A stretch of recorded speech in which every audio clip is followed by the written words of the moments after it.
Now, Storm Watch 12 weather with meteorologist Josh Culbreth. Welcome back to News Watch 12 midday. Right now you're taking a live gorgeous look at Wairika, coming courtesy of the Rain Rock Casino.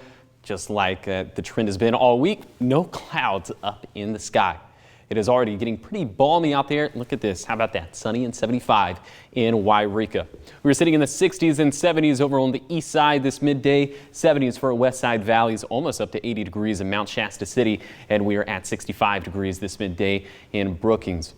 Your outdoor dining forecast for today looks superb. 5 stars for both lunch and dinner. It'll be a little bit on the hotter side for dinner time as temperatures will be pushing 90 degrees, but plenty of sunshine out there, and there are much warmer days ahead of us, so that's why I went 5 stars for both lunch and for dinner. We'll be in the mid-80s today over on the east side, near 90 degrees for west side valleys, and the Chetco effect will be very active once again there along the coast, warming Brookings up into the 80s. The rest of coastal Curry County will be in the 60s and 70s. We'll have wind gusts outside of the Rogue Valley today, gusting out of the north anywhere between 20 to 30 miles per hour, mainly during the afternoon and evening, but all those wind gusts will die down overnight. No clouds once again, and pretty mild overnight lows once again. We'll be near 50 degrees over on the east side, near 60 degrees for our west side valleys, and we'll also be near 60 degrees there along the coast in Brookings.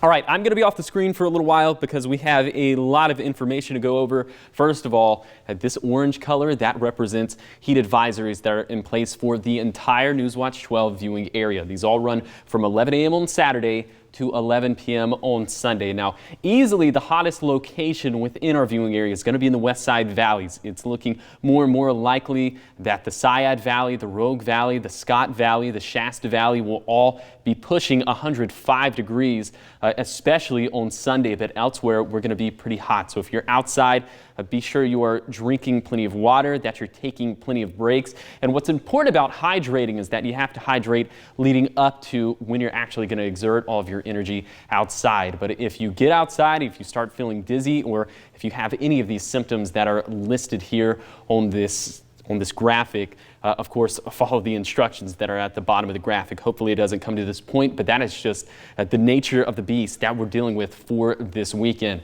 And something that's going to be directly impacted by all of this is the Southern Oregon Lavender Festival. It starts today. It goes through Saturday and Sunday. Today will be pretty nice. Again, on the hotter side, but not nearly as hot as what we're going to experience for Saturday and for Sunday, especially Sunday, pushing 105 degrees. Unfortunately, no rain is in the forecast to cool us off. That continues to be a big deal when it comes to the drought and when it comes to potential fire danger and when it comes to pollen counts. They continue to be in that high category.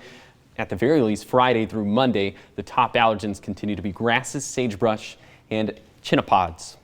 So here is your 7-day forecast along the coast.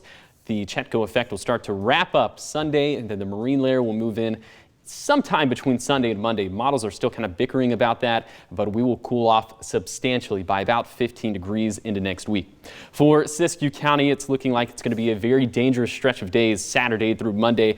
We could hit 100 degrees 3 days in a row in some of the more narrow valleys of Siskiyou counties, but thankfully we do cool off into next week. But behind that dry storm system that'll cool us off, we'll get some windier conditions. That is obviously, again, not good when it comes to fire danger. So we'll be watching that very closely, not only in Siskiyou County, but also on the east side as well, where there is still an extreme drought ongoing. For the mountains, it would be an excellent weekend to get up to Crater Lake or wherever in the Cascades and Siskiyous. You'll have some refuge from the heat.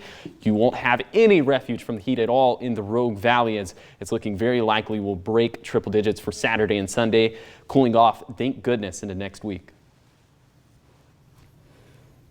A little bit of cool off looking at next week. Still concerning with the breezy conditions that we're seeing in those temperatures, but looking at this weekend, this is the real first significant heat that we've had. We're not going to have any cloud cover, not really going to have a breeze. So is it going to feel every single bit of that 104 degrees outside? Absolutely. If you're standing in direct radiation, which is direct sunlight, it's going to feel warmer than 101, 104. Also, if you're standing by pavement, that problem is going to get compounded.